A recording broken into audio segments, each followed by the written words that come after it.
నోరు తెరిచి ఉపమాన రీతిగా బోధించెదను. నోరు తెరిచి ఉపమాన రీతిగా బోధించెదను. లోకము పుట్టినది మొదలుకొని మరుగు చేయబడిన సంగతులను తెలియజెప్పేదను అని ప్రవక్త ద్వారా చెప్పబడినట్లు ఇదంతా జరిగినని యేసుక్రీస్తు వారు ప్రవక్త చెప్పినట్లు జరిగినని ఆ విధంగా ఉపమాన రీతిగా బోధించను అని ఉంటుంది. అంటే యేసుక్రీస్తు వారు ఈ విధంగా ఉపమాన రీతిగా బోధిస్తారు అనే విషయం ప్రవక్త ఆల్రెడీ చెప్పేశారంట. ఈ విధంగా ప్రవచిస్తారు, అక్కడ ప్రవచించేశారు, ఈ విధంగా బోధిస్తారు ఉపమాన రీతిగా. అంటే ఆ 13వ అధ్యాయం మొత్తం మనం ఒకసారి చూసినప్పుడు విత్తన భావం, విత్తనానికి సంబంధించింది.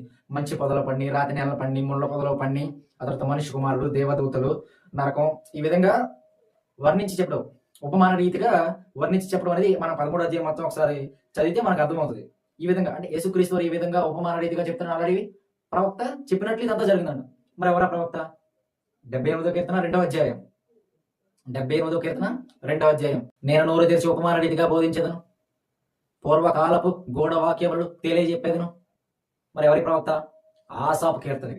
ఆసాపు కీర్తన. యేసుక్రీస్తు వారు ఈ విధంగా వచ్చి ఉపమాన రీతిగా బోధిస్తారు అనేది ప్రవచనం ఎవరు ప్రవచిస్తున్నారు? ఆసాపు. అక్కడ ప్రవచించినట్లు యేసుక్రీస్తు వారు ఇక్కడ ఉపమాన రీతిగా బోధిస్తారు.